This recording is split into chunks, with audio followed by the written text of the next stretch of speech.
ವೀಕ್ಷಕರೇ ನಮಸ್ಕಾರ. ನೀವು ನೋಡ್ತಾ ಇದ್ದೀರಾ ಹೆಲೋ ಹಿಂದೂ. ನಾನು ಸೈಯದ್ ಹಿದಾಯತ್.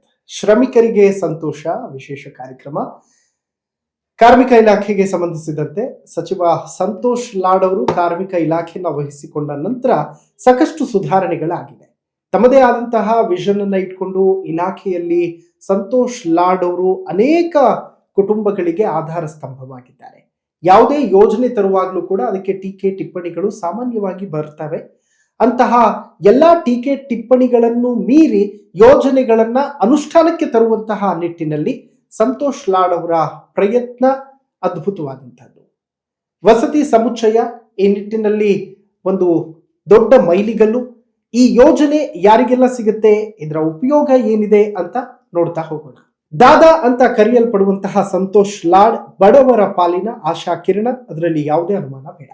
ಯಾರೇ ಬಂದು ಏನೇ ಸಹಾಯ ಕೇಳಿದ್ರು ಹಿಂದೆ ಮುಂದೆ ನೋಡದೆ ಸಹಾಯ ಮಾಡುವಂತಹ ಈ ಮಹಾ ಮನುಜ ತನ್ನ ಇಲಾಖೆಯಲ್ಲಿ ಅದೇ ರೀತಿಯಾಗಿ ಸಹಾಯವನ್ನು ಮಾಡ್ತಾ ಇದ್ದಾರೆ. ಆದ್ರೆ ಅದು ನೇರವಾಗಿ ಅಲ್ಲ, ಯೋಜನೆಗಳ ಮುಖಾಂತರ. ಸಂತೋಷ್ ಲಾಡ್ ಈ ಇಲಾಖೆ ತೆಗೆದುಕೊಂಡ ಬಳಿಕ 10 ಹಲವು ಹೊಸ ಯೋಜನೆಗಳನ್ನ ಜಾರಿಗೆ ತರುವಂಥದ್ರಲ್ಲಿ, ಅದನ್ನ ಅನುಷ್ಠಾನ ಮಾಡುವಂಥದ್ರಲ್ಲಿ ಯಶಸ್ವಿಯಾಗಿದ್ದಾರೆ.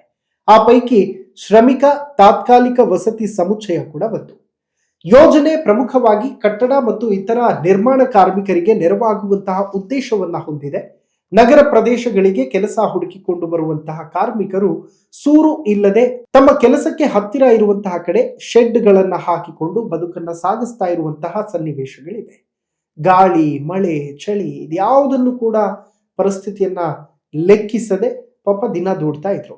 ಇದನ್ನ ಮನಗಂಡಂತಹ ಸಂತೋಷ್ ಲಾಡ್ ಅವರು ಈ ಯೋಜನೆಯನ್ನ ನಮ್ಮ ರಾಜ್ಯದಲ್ಲಿ ಪ್ರಪ್ರಥಮ ಬಾರಿಗೆ ಜಾರಿಗೆ ತರುವಂಥದ್ರಲ್ಲಿ ಯಶಸ್ವಿಯಾಗಿದ್ದಾರೆ.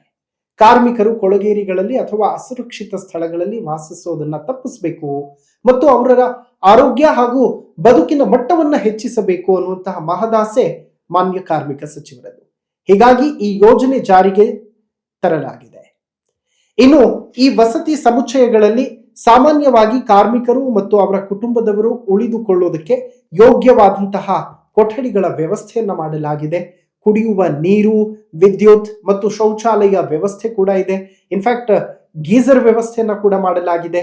ಕಾರ್ಮಿಕರು ಅಡುಗೆ ಮಾಡಿಕೊಳ್ಳೋದಕ್ಕೆ ಅನುಕೂಲ ಆಗುವ ರೀತಿಯಲ್ಲಿ ಹಂಚಿಕೆಯ ಅಡುಗೆ ಮನೆ ವ್ಯವಸ್ಥೆ ಕೂಡ ಇದೆ. ಜೊತೆಗೆ ಕಾರ್ಮಿಕರ ಮಕ್ಕಳಿಗೆ ಪಾಲನೆ ಮತ್ತು ಪ್ರಾಥಮಿಕ ಶಿಕ್ಷಣಕ್ಕಾಗಿ ವ್ಯವಸ್ಥೆಯನ್ನ ಕೂಡ ಕಲ್ಪಿಸಲಾಗಿದೆ. ಈ ಸಮುಚ್ಚಯಕ್ಕೆ ಯಾವ ರೀತಿ ಯಾರು ಅರ್ಜಿದಾರರು ಅನ್ನುವಂಥದ್ದನ್ನ ನೋಡೋದಾದ್ರೆ, ಕರ್ನಾಟಕ ಕಟ್ಟಡ ಮತ್ತು ಇತರ ನಿರ್ಮಾಣ ಕಾರ್ಮಿಕ ಕಲ್ಯಾಣ ಮಂಡಳಿ ಅಂದ್ರೆ KWBOCWWB ಯಲ್ಲಿ ನೋಂದಾಯಿತ ಕಾರ್ಮಿಕರಾಗಿರ್ಬೇಕು. ಚಾಲ್ತಿಯಲ್ಲಿರುವಂತಹ ಲೇಬರ್ ಕಾರ್ಡ್ ಏನಿರುತ್ತೆ ಅದನ್ನ ಕಡ್ಡಾಯವಾಗಿ ಹೊಂದಿರಬೇಕಾಗ್ತದೆ. ಈ ಸಮುಚ್ಚಯಗಳನ್ನ ಸಾಮಾನ್ಯವಾಗಿ ಕಾರ್ಮಿಕರು ಹೆಚ್ಚಾಗಿ ಕೆಲಸ ಮಾಡುವಂತಹ ಕೈಗಾರಿಕಾ ಪ್ರದೇಶಗಳು ಅಥವಾ ನಿರ್ಮಾಣ ಕಾಮಗಾರಿಗಳು ನಡೆಯುವಂತಹ ದೊಡ್ಡ ನಗರಗಳ ಆಸುಪಾಸಿನಲ್ಲಿ ನಿರ್ಮಿಸಲಾಗಿರುತ್ತೆ. ಈ ಯೋಜನೆಯಿಂದ ಉಚಿತವಾಗಿ ವಸತಿ ಸೌಲಭ್ಯ ಸಿಗುತ್ತೆ. ಜೊತೆಗೆ ಶಿಶುಪಾಲನಾ ಕೇಂದ್ರ ವ್ಯವಸ್ಥೆ ಇರೋದ್ರಿಂದ ಮಕ್ಕಳ ಆರೈಕೆ ಕೂಡ ಸುಲಭ ಆಗುತ್ತೆ. ಕೆಲಸದ ಸ್ಥಳ ಹತ್ತಿರವೇ ಇರೋದ್ರಿಂದ ಪ್ರಯಾಣ ಕೂಡ ತುಂಬಾ ಸಲೀಸಾಗಿರುತ್ತೆ. ಅದರ ಜೊತೆಗೆ ಹಣ ಕೂಡ ಉಳಿತಾಯ ಆಗುತ್ತೆ. ಒಟ್ನಲ್ಲಿ ಸದಾ ಕಾರ್ಮಿಕರಿಗೆ ಒಳಿತನ್ನ ಮಾಡಬೇಕು ಅನ್ನುವಂತಹ ನಿಟ್ಟಿನಲ್ಲಿ ಸಚಿವ ಸಂತೋಷ್ ಲಾಡ್ ಅವರ ಶ್ರಮಿಕ ವಸತಿ ಮೂಲಕ ಮತ್ತೊಂದು ಮೈಲಿಗಲ್ಲನ್ನ ತಲುಪಿದ್ದಾರೆ. ಅಂದ್ರೆ ಅವರ ಹಿತಾಸಕ್ತಿಗೆ ಹಾಗೂ ತಮಗೆ ಕೊಟ್ಟಿರುವಂತಹ ಇಲಾಖೆಯಲ್ಲಿ ಸಾಧನೆ ಮಾಡಬೇಕು, ಕಾರ್ಮಿಕರ ಜೀವನವನ್ನ ಸುಧಾರಿಸಬೇಕು ಅನ್ನುವಂತಹ ಮನಸ್ಥಿತಿಯಲ್ಲಿ ಸದಾ ಹೊಸದೊಂದು ಆಲೋಚನೆಗಳನ್ನ ಸಂತೋಷ್ ಲಾಡ್ ಮಾಡಿಕೊಂಡೇ ಬಂದಿದ್ದಾರೆ. ಸದ್ಯ ರಾಜ್ಯದ ಅನೇಕ ಕಡೆ ಈ ಯೋಜನೆ ಅಂದ್ರೆ ವಸತಿ ಸಮುಚ್ಚಯಗಳು ಪ್ರಾರಂಭ ಆಗಿವೆ. ಇವರ ಈ ಸೇವೆ ಹೀಗೆ ಮುಂದುವರಿಯಲಿ ಅನ್ನೋದು ನಮ್ಮ ಆಶಯ ಕೂಡ. ನಮಸ್ಕಾರ.